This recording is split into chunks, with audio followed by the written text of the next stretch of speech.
Mas, bom, como a Elizabeth falou, a ideia aqui é mais focar em três momentos da migração italiana aqui no Brasil. Então, na grande migração, entre o final do século XIX e o início do século XX, aí depois no segundo pós-guerra, então década de 50 até a década de 70, mais ou menos, e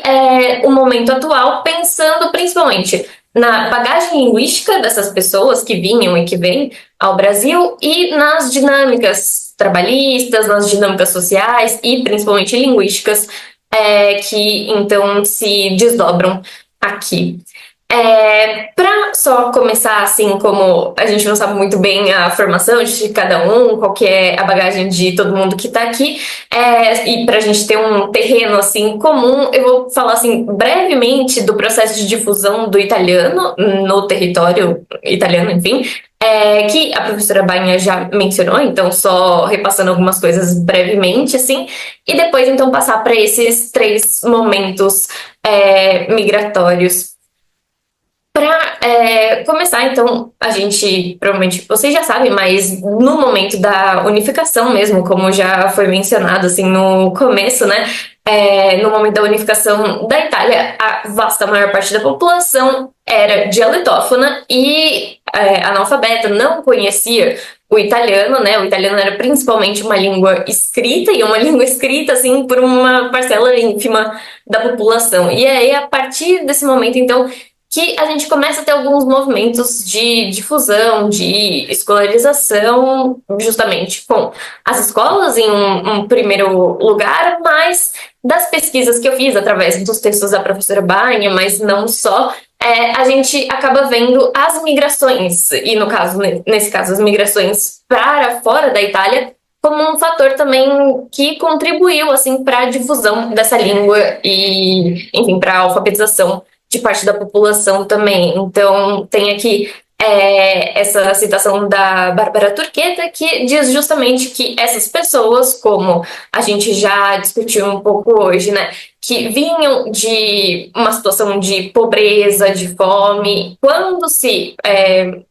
enfim, quando migravam, se deparavam às vezes com preconceito, com dificuldade de acessar certos espaços, certas ocupações, por não falar italiano, por não saber escrever, enfim, e isso acabava fazendo com que elas estimulassem assim fortemente as novas gerações, tanto as novas gerações nesses novos territórios, quanto os familiares que continuaram na Itália, enfim, a estudarem, a terem ali uma formação em italiano, uma formação mínima para justamente, seja em um contexto de migração, ou seja, continuando na Itália, terem uma possibilidade de um futuro melhor.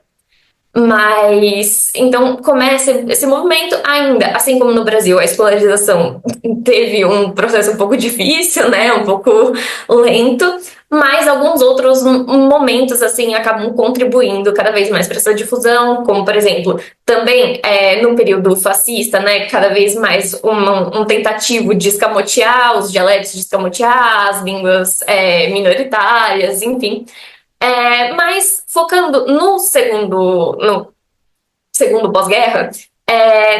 a gente de novo torna ou se intensifica as migrações como um fator de difusão do italiano, só que nesse caso a gente não está falando bem das migrações externas, mas principalmente as migrações internas, né? Se a gente pensa naquele deslocamento que teve de pessoas do sul para o norte, né?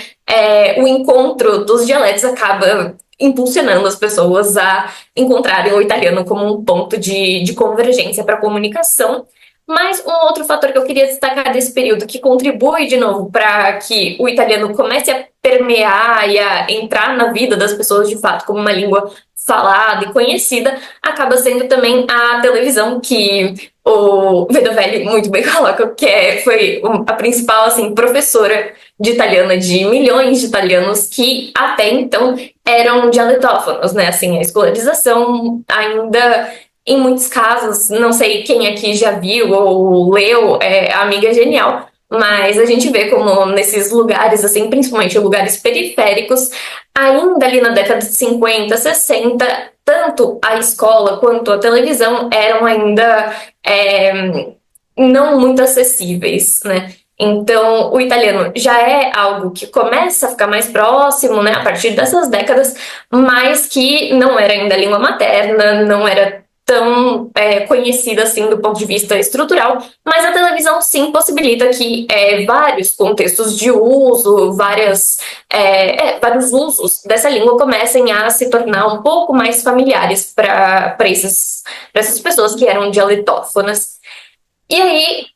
começa então a ter uma virada de chave, né? Essa virada de chave se dá principalmente ali na década de 80, 90, mas os dias de hoje, com, de novo, as migrações, com a internet, todas essas línguas, primeiro de tudo, o italiano se estabelece, se consolida de fato como língua materna da maior parte da população, mas essas várias línguas começam, então, se intensifica o contato entre essas várias línguas, né? Tanto que de novo, o Vedovelli, ele caracteriza a situação atual linguística da Itália não mais como um plurilinguismo, que a gente já tinha, né, do encontro das línguas minoritárias, dos dialetos do italiano, e hoje com outras línguas, as novas línguas da migração, o inglês também, se a gente quiser considerar, enfim. Então, esse neoplurilinguismo com uma nova robustez de encontros linguísticos. E aí, pensando nisso, se a gente passa para volta, né, para a grande imigração, como a professora Bainha já bem colocou, a gente está falando, então, pessoas que, primeiro de tudo, eram dialetófonas, não conheciam muito pouco o italiano, e que vieram para o Brasil, no caso, né, se a gente foca no Brasil, para justamente fugir da pobreza, fugir da fome, etc. E que aqui eu fiz essa pequena sistematização. É claro que não dá para generalizar sempre os casos, mas se encontram e acabam desenvolvendo em três modelos ali de trabalho e também sociais, que seriam as colônias, as fazendas e os centros urbanos. E nesses três contextos diferentes a gente vê desenvolvimentos linguísticos, pelo menos no início, muito diferentes. Então, quando a gente fala das colônias, né, então da concessão de terras a pequenas famílias que, como já foi falado, eram em grande parte vindas do Vêneto, o que se nota é um isolamento geográfico, mas não só, então social, enfim, também uma falta de um poder público, seja de um poder público italiano quanto um poder público brasileiro ali, então uma presença da igreja também, como a gente já ouviu hoje, né? Então, e uma certa uma homogeneidade cultural, linguística, enfim, que faz com que, então, esses grupos, essas comunidades consigam e, enfim, ou sejam levadas, né, a manter muito mais as línguas de origem do que num primeiro momento, pelo menos, adquirir e, enfim, utilizar o português. Então, por exemplo, o que a gente vê até hoje, né, quando a gente pensa nessas regiões, né, do sul, então Santa Catarina, Rio Grande do Sul, é até hoje uma manutenção. Claro que depois de séculos já bem mais frágil, né? Mas, por exemplo, do Talhã, que hoje, desde 2014, se eu não me engano, está incluída no Inventário Nacional da Diversidade Linguística do Brasil, assim. Então, uma tentativa, né, de realmente manter, através do tempo, esses dialetos que vão, claro, sempre se misturando ao português, enfim. Quando a gente olha para as fazendas e principalmente para os centros urbanos, né, o contexto já é um pouquinho diferente, assim, né? O isolamento geográfico não é tão intenso, o isolamento social, existe um contato maior, não só com brasileiros, mas com migrantes de outras regiões, né? Foram mencionados os portugueses, mas também os espanhóis, alemães, enfim. E se a gente pensa nisso, pensa também no caso de quem veio para as fazendas, que um objetivo muito comum era de adquirir, né, as próprias terras ou mesmo de se transferir para as cidades. Se a gente vai pensando nisso, existe uma certa tendência ali para o português brasileiro. Ao mesmo tempo, a gente vê alguns fatores que contribuem ou podem ter contribuído, né, pelo menos no momento inicial, para uma certa convergência para um italiano. Eu vou só mostrar para vocês essas duas. Eu coloquei os dois um do lado do outro porque são movimentos muito parecidos que a gente pode ver. Claro que nos centros urbanos um pouco mais intensificada essa heterogeneidade, mais intensificada é, esse contato. Mas, então, quando a gente fala para essa tendência do português brasileiro, a gente está falando de uma tendência, né? Uma língua que tinha o peso de ser a língua de acesso para todas as, assim, instituições, ocupações, para diversos espaços, de ter o peso de ser a língua da escola, a língua da burocracia, dos meios de comunicação, enfim. Então, que acaba atraindo, né? Tem essa força de atração muito forte. E aí, aquela outra tendência que eu mencionei, principalmente nos casos de uma maior homogeneidade, né, mesmo nos centros urbanos ou nas fazendas, ou de não exatamente uma maior homogeneidade, mas uma maior presença de italianos de regiões diferentes, enfim, seria essa convergência para um italiano, assim. E aí, quando a gente pensa nessa convergência, de novo, lembrando que são pessoas que, da partida, já na partida, não conheciam ou conheciam muito pouco a língua italiana de fato, né? Então, acaba sendo... você tem uma imagem de uma língua, uma ideia de como seria essa estrutura, talvez, e aí algumas transparências entre os dialetos que são falados por essas diferentes pessoas da comunidade, tem a influência do português, e isso iria formando ali esse italiano falado aqui, né? Mas esse italiano de convergência, esse dialeto, por exemplo, italo-paulista, que poderia ser falado, eu vou deixar para o Rafael discutir, porque é uma questão como a das datas de chegada ou do início da migração, uma questão, de novo, polêmica e muito sempre com ideologias por trás, né? Mas, então, quando a gente pensa na migração, é sempre uma migração que é, ao mesmo tempo, monolíngue e plurilíngue, né? Isso, se a gente... E aí, o que a gente percebe é que, independente desses três casos, se a gente está falando dos centros urbanos, se a gente está falando das colônias ou das fazendas, mesmo nos lugares onde houve uma preservação e uma manutenção mais longa, né, das línguas de origem, das línguas de herança, mesmo assim, ao teste do tempo, né, o que prevaleceu foi o português brasileiro, de novo, pelo status de língua nacional, pela falta das políticas linguísticas ou pela chegada tardia, né, dessas políticas linguísticas, pela censura, como a gente mencionou, e em algumas das entrevistas que a gente já fez, assim, a censura durante a Era Vargas, ela é mencionada como um fator, assim, que bloqueou a transmissão da língua nas famílias, né, de não ter só uma vergonha, mas de também ter esse medo de que falar italiano, ou seja, vai ser assim, vai revelar uma identidade e pode ser... A pessoa pode sofrer alguma represália, enfim. Então, todos esses fatores, os matrimônios, né, interculturais, vão,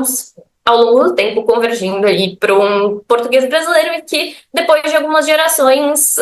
como a professora Banha já colocou mesmo, algumas gerações nem têm o italiano como uma língua, é uma língua estrangeira, uma língua como seria o inglês, apesar de a família ter origens. Quando a gente pensa na segunda onda, né, ali depois do segundo pós-guerra, algumas coisas mudam, né, no sentido de que a escolarização já é um pouco mais organizada, já é um pouco mais difundida, você tem a questão da televisão, mas alguns outros elementos são semelhantes ainda à da grande emigração, né? Então, as pessoas ainda, no geral, vinham com pouca ou, enfim, não uma formação, né, uma instrução formal não tão consolidada,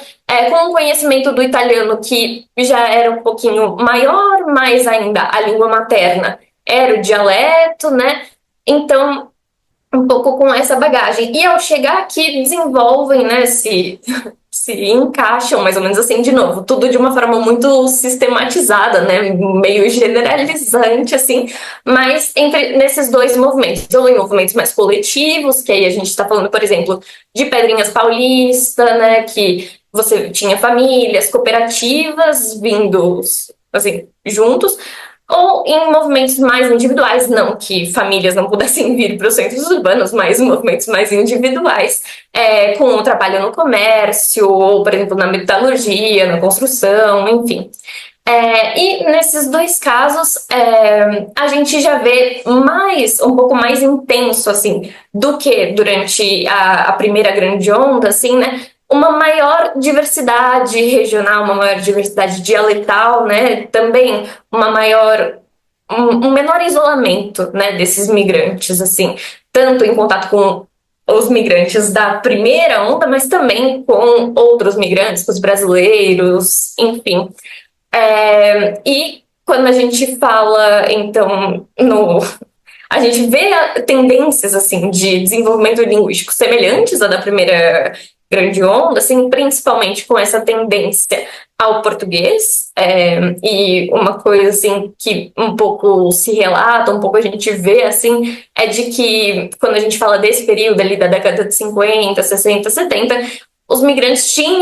demonstravam assim uma facilidade relativamente grande na aquisição do português, assim. Então, a inserção já era um pouco mais fácil, digamos. E, de novo, quando a gente vê o teste do tempo, apesar de ser um pouco mais recente, as gerações seguintes, assim, netos, enfim, já tem o italiano muito mais descolado, apesar do que, como a gente estava discutindo agora há pouco, né, nessas últimas décadas tem tido um esforço das gerações mais novas de retomar a história da família, aprender o italiano, fazer todas essas coisas, seja por um desejo de ter a cidadania ou por uma questão mais pessoal, enfim. E aí, por exemplo, no caso de Pedrinhas Paulista, a Fornazia, então, ela fala justamente que essas línguas, né, elas resistem mais de uma forma talvez mais abstrata do que concreta, no sentido de que em algumas entrevistas que ela, se eu não me engano, fez com descendentes de italianos ali na cidade, um relato muito comum era de que não, sim, dentro de casa nós falamos italiano, ou falamos dialeto, né, o dialeto da família, enfim. Só que quando vendo as práticas da família, de fato, o que prevalecia o português, assim. Então, talvez seja mais um desejo dessas pessoas do que, de fato, uma prática concreta, assim. E se a gente pensa na situação atual, aí já existe uma diferença muito grande, né? Quase um abismo, assim, do perfil de pessoas que saem da Itália. Então, como a professora Banha falou, né? São pessoas ali de 18 a 34 anos, mas acho que principalmente ali entre 25 e 34 anos, que aí já não saem pelo menos até onde eu tinha visto, né? Não sairiam de uma região específica, mas enfim, e que, de novo, são italófonas, e em muitos casos, principalmente o pessoal que nasceu assim nas últimas 2 décadas, assim, ou talvez nem falem o dialeto dos pais, né? Se é um dialeto, porque às vezes os pais falam dialetos diferentes, enfim, ou teriam falado. Então, conhecem, podem até entender, mas já não falam a língua materna, né? Principalmente o italiano. Mas pessoas que, por toda a questão da globalização, até pelo sistema escolar, podem conhecer alguma outra língua, seja o inglês, seja o francês, enfim. E essas pessoas, pelo que a gente tem visto nos dados do ISTAT, têm algum título acadêmico, pode ser um título assim, da escola normal, digamos, ou de uma graduação, enfim, e que se movem principalmente para os centros urbanos. Então, quando a gente fala aqui do Brasil, a gente está falando do Rio de Janeiro, aqui de São Paulo, enfim, e que vão para esses lugares, né, vêm para esses lugares com diferentes motivações que não uma necessidade, né? Não uma fuga de uma pobreza, não uma fuga da fome, mas sim em busca ou de oportunidades de trabalho, como a gente viu naquele slide da professora, né? De uma suposta fuga dos cérebros, que também é um tema muito debatido, mas também com outras motivações. Então, um intercâmbio para, enfim, por questões de estudo ou por motivações mais pessoais. Eu agora estou desenvolvendo uma pesquisa que eu entrevisto esses novos migrantes, né? E os motivos são vários, desde conheci um brasileiro, uma brasileira, a voluntariado, mas a questão do trabalho não tem aparecido muito. E que uma vez aqui, de novo, se encontram, né, e desempenham diversas funções, seja aqueles trabalhos que demandam um título de estudo mais de estudo formal, né, mais elevado, outros não, enfim. E o que a gente vem notando, assim, é claro, é tudo muito recente e como eu adorei isso, assim, como o Vedovelli, se eu não me engano, a professora Banha falou, sustenta justamente isso, de ser necessária uma linguística migratória nova, né, digamos. Porque justamente isso, assim, é muito difícil traçar ainda um perfil do que está acontecendo, mas o que a gente vê é que essas pessoas têm uma facilidade de inserir no mercado de trabalho. Quando a gente está falando aqui, por exemplo, no Brasil, sim, ainda mais se a gente pensa em São Paulo, né, que é uma cidade muito receptiva a italianos, a europeus, de uma forma geral, como no Brasil, mas a italianos.